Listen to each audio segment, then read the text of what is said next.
Bismillahirrahmanirrahim. Assalamualaikum warahmatullahi wabarakatuh. Pertama-tama izinkan saya untuk memperkenalkan diri saya. Nama saya Umutiara Antia Mujahidita. Saya sekolah di SMA Negeri 1 Sukadawili. Saya kelas 11 MIA 1. Baiklah, tujuan saya untuk membuat video ini adalah salah satu syarat untuk mendapatkan nilai dari mata pelajaran geografi. Di video saya kali ini, saya akan membahas dan menjelaskan materi tentang bonus demografi dan permasalahan dinamika kependudukan yang berada di negara Indonesia, yaitu negara kita dan negara yang sangat kita cintai ini. Baiklah, langsung saja kita melihat ke PowerPoint. Nah, baiklah, saya akan menjelaskan tentang dua materi. Yang pertama yaitu tentang bonus demografi, dan yang kedua adalah tentang permasalahan dinamika kependudukan. Pertama-tama, saya akan menjelaskan tentang bonus demografi. Di bonus demografi ini sendiri terdapat 4 bagian. Yang pertama, pengertian bonus demografi. Yang kedua, prasyarat terjadinya bonus demografi. Dan yang ketiga adalah peluang bonus demografi. Kemudian yang keempat, yang terakhir yaitu tentang tantangan bonus demografi. Nah, pertama-tama saya akan menjelaskan tentang pengertian bonus demografi. Nah, bonus demografi adalah suatu kondisi di mana jumlah penduduk yang berusia produktif lebih banyak dibandingkan dengan jumlah penduduk yang berusia non-produktif. Nah, untuk tidak dapat dikatakan usia produktif dan non-produktif ini, saya akan memberitahu bahwa untuk usia produktif yaitu penduduk yang memiliki usia rentangan 15 tahun hingga 64 tahun. Sedangkan selain dari itu, maka kita anggap sebagai penduduk yang berusia non-produktif. Teori bonus demografi ini merupakan suatu teori yang menghubungkan antara dinamika penduduk dengan ekonomi, yaitu semakin kecil atau semakin sedikitnya jumlah penduduk yang berusia non-produktif yang harus ditanggung oleh penduduk usia produktif, maka akan berdampak dengan pertumbuhan ekonomi yang akan lebih baik. Bonus demografi yang dialami atau dinikmati suatu negara sebagai akibat dari besarnya proporsi penduduk produktif dalam evolusi penduduk yang dialaminya. Nah, pada tahun 2020 hingga 2035, Indonesia diperkirakan akan memiliki dependensi rasio antara 0,4 hingga 0,5 orang penduduk usia non-produktif. Negara kita, negara Indonesia, akan mengalami bonus demografi ini dikarenakan adanya proses transisi demografi sejak beberapa tahun yang lalu yang berkembang, kemudian dipercepat dengan berhasilnya program KB. Nah, semakin sedikit atau semakin menurunnya angka kelahiran, maka akan semakin menurun pula proporsi penduduk usia muda, sehingga investasi pemenuhan kebutuhannya berkurang dan sumber daya dapat dialihkan untuk memacu pertumbuhan ekonomi, meningkatkan kesejahteraan, meningkatkan kesehatan, serta menunjang proses pembangunan yang lainnya. Untuk komposisi jumlah penduduk yang berada di negara Indonesia ini seperti yang terlihat di PowerPoint, yaitu untuk lansia sekitaran 7,89%, untuk yang dewasanya 52,63%, untuk yang berusia sekolahnya yaitu 29,39%, dan untuk usia balitanya yaitu 10,09%. Yang kedua, saya akan menjelaskan tentang prasyarat terjadinya bonus demografi. Syarat terjadinya bonus demografi ada 4. Yang pertama yaitu meningkatkan kualitas penduduk. Yang kedua, tersedianya lapangan kerja yang berkualitas. Yang ketiga, meningkatkan tabungan keluarga. Dan yang keempat adalah terus menggiatkan program KB. Untuk meningkatkan kualitas penduduk dapat dilakukan dengan 2 cara, yaitu yang pertama, meningkatkan kualitas pendidikan, dan juga yang kedua, meningkatkan kualitas kesehatan. Untuk melihat kualitas pendidikan dapat dilihat dari rasio penduduk yang bersekolah. Berdasarkan data BPS, Angka partisipasi sekolah menurut kelompok usia sekolah untuk penduduk yang berusia 7 hingga 12 tahun sudah mampu mencapai 98,29%. Kemudian, untuk penduduk usia 13 hingga 15 tahun sudah mampu mencapai sebesar 90,48%. Sedangkan penduduk yang berusia 16 hingga 18 tahun hanya mampu mencapai sebesar 63,27%. Dari data tersebut mengindikasi bahwa masih sekitar 36,73% anak yang berusia 16 hingga 18 tahun tidak bersekolah atau bisa dibilang berhenti sekolah. Nah, selanjutnya untuk di bidang kesehatan dapat dilihat dari indikator data BPS. Untuk melihat kualitas kesehatan dapat dilihat dari angka kelahiran, kematian, kesehatan, dan kesakitan.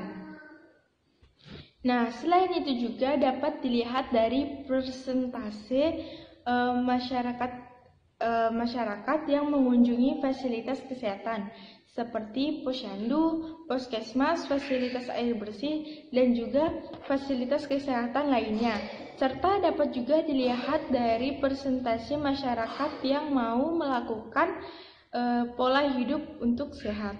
Nah, yang kedua yaitu ketersediaan lapangan kerja yang berkualitas. Dengan jumlah penduduk usia kerja yaitu 15 hingga 64 tahun yang meningkat secara pesat hingga mencapai 167 juta orang dan akan terus meningkat hingga mencapai 187 juta orang pada tahun 2050 akan berdampak pada meningkatnya kebutuhan akan lapangan kerja. Nah, bagi mereka yang bekerja, mereka tidak menjadi beban bagi orang lain, bahkan mereka bisa menjadi lebih mandiri. Kemudian mereka bisa meningkatkan daya beli, serta mereka juga bisa menabung dan juga mereka bisa menghasilkan penghasilan tersendirinya. Nah, yang ketiga adalah meningkatnya tabungan keluarga. Dengan keberhasilan program KB dengan rata-rata keluarga hanya memiliki 2 orang anak saja, membuat mereka mengeluarkan biaya hidup tidak sebanyak seperti keluarga pada masa yang lalu-lalu, yang rata-rata memiliki anak lebih dari 2. Dengan seperti ini, keluarga tersebut lebih memiliki kesempatan yang lebih baik untuk memberikan pendidikan dan juga kesehatan yang lebih maksimal kepada anak-anak mereka. Dan juga yang paling penting adalah mereka lebih bisa menabung dengan jumlah yang besar karena biaya yang diperlukan untuk keluarga mereka yang menggunakan program KB ini tidak banyak seperti keluarga yang tidak mengikuti program KB. Keempat yang saya jelaskan tadi itu adalah syarat-syarat terjadinya bonus demografi. Kemudian kali ini saya akan menjelaskan tentang peluang bonus demografi. Peluang bonus demografi ini terjadi karena jumlah penduduk yang berusia produktif sangat besar, sementara proporsi jumlah penduduk yang berusia muda masih sangat kecil, dan juga untuk penduduk yang usia lanjut atau usia non-produktif masih sangat sedikit. Peluang bonus demografi hanya terjadi 1 kali saja, maka sangat jelaslah bahwa peluang bonus demografi ini merupakan kesempatan yang sangat berharga bagi Indonesia. Nah, selanjutnya saya akan menyampaikan tentang tantangan bonus demografi. Tantangan bonus demografi ini yang pertama yaitu banyak penduduk dengan tingkat pendidikan yang rendah. Yang kedua, produktivitas nasional menurun. Yang ketiga, pengangguran besar-besaran. Dan yang keempat yaitu banyak penduduk usia muda yang tergerus ke dalam budaya asing. Nah, selanjutnya saya akan membahas materi tentang permasalahan dinamika kependudukan. Materi permasalahan dinamika kependudukan ini terbagi menjadi 5. Yang pertama yaitu jumlah penduduk yang besar. Yang kedua yaitu pertumbuhan penduduk yang cepat. Yang ketiga, persebaran penduduk tidak merata. Yang keempat, kualitas penduduk yang rendah. Dan yang kelima adalah komposisi penduduk sebagian besar produktif. Nah, pertama saya akan menyampaikan dulu materi tentang jumlah penduduk yang besar dan juga pertumbuhan penduduk yang cepat.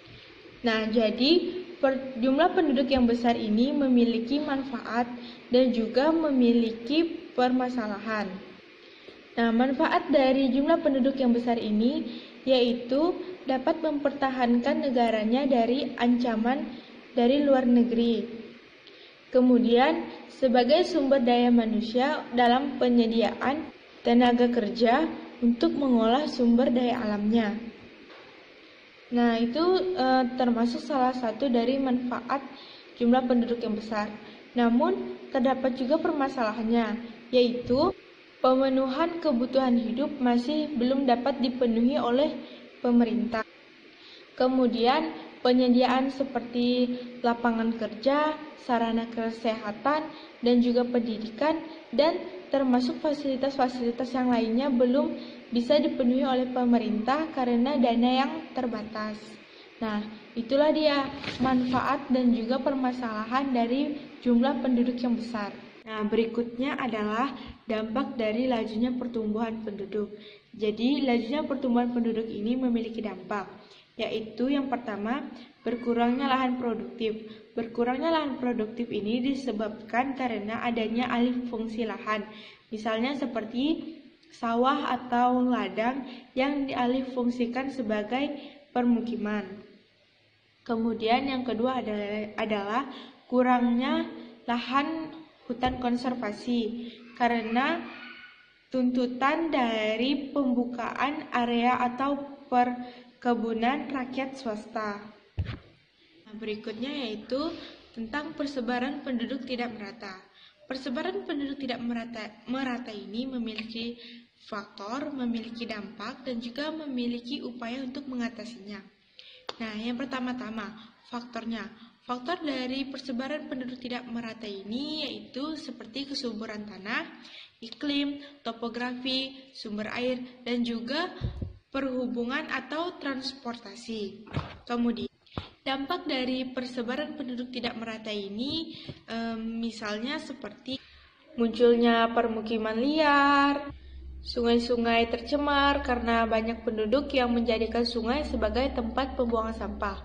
Kemudian juga udara menjadi tercemar karena asap dari kendaraan maupun asap dari industri. Dan juga timbulnya masalah-masalah sosial seperti perampokan, pelacuran, dan juga banyak hal lainnya. Nah, lalu apa upaya yang bisa dilakukan pemerintah untuk mengatasinya? Salah satu upaya yang dapat dilakukan pemerintah yaitu adalah seperti pemerataan bangunan, kemudian menyediakan lapangan-lapangan kerja pada pedesaan atau pada daerah-daerah yang penduduknya sedikit. Nah, selanjutnya adalah tentang kualitas penduduk yang rendah. Kualitas penduduk yang rendah ini juga memiliki faktor, memiliki dampak, dan juga memiliki cara untuk mengatasinya. Pertama kita bahas tentang faktor. Faktor dari kualitas penduduk rendah ini yaitu yang pertama kurangnya kesadaran akan pentingnya pendidikan. Yang kedua yaitu kurangnya lapangan kerja. Yang ketiga adalah faktor dari diri sendiri atau individu misalnya seperti malas. Dan yang keempat adalah kurangnya kemauan dari diri sendiri untuk menjadi orang yang lebih berguna atau menjadi orang yang lebih bermanfaat. Kemudian dampaknya. Dampak dari kualitas penduduk rendah ini yaitu kemiskinan, kriminalitas meningkat, kualitas kesehatan buruk, dan juga pengangguran akan semakin meningkat.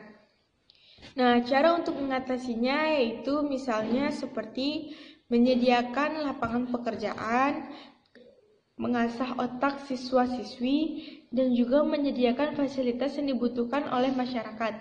Misalnya sekolah untuk fasilitas pendidikan dan juga misalnya untuk fasilitas kesehatan bisa seperti tempat posyandu atau mungkin puskesmas di daerah-daerah yang kecil. Nah, kali ini kita akan membahas tentang komposisi penduduk yang sebagian besar berusia produktif. Penduduk yang usianya 15 hingga 64 tahun termasuk dalam golongan usia produktif. Kebutuhan usia produktif yang harus disediakan oleh pemerintah yaitu seperti sarana pendidikan, sarana kesehatan, dan juga lapangan pekerjaan. Nah, di negara kita ini, di negara Indonesia, jumlah penduduknya sangat besar, sedangkan fasilitas yang disediakan oleh pemerintah masih sangat minim sekali. Jumlah penduduk yang besar dalam suatu negara dengan fasilitas yang sangat rendah, maka itu akan berdampak buruk pada suatu negara atau menjadi beban bagi pemerintah. Oleh sebab itu, sebaiknya pemerintah dapat memaksimalkan lagi untuk fasilitas-fasilitas yang harus disediakan untuk usia produktif. Baiklah, cukup sekian presentasi dari diri saya. Dalam pembuatan ini, saya sangat menyadari bahwa masih banyak sekali kekurangan dari diri saya, entah itu penggunaan kata atau penglafasan katanya. Kurang dan lebihnya saya mohon maaf, lebihnya datang dari Tuhan dan kekurangan datangnya dari diri saya sendiri. Saya ucapkan terima kasih.